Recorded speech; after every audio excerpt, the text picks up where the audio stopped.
ครับผมวันนี้เราอยู่ที่เขาสะใดนะครับอยู่ที่วังน้ำเขียวนี่บรรยากาศ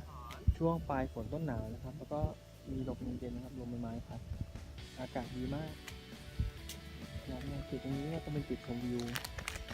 ที่เป็นไฮไลท์เลยนะครับนักท่องเที่ยวก็จะมานั่งชมวิวกันตรงนี้แล้วก็นั่งชมวิวถ้าเป็นช่วงหน้าหนาวก็จะเห็นทะเล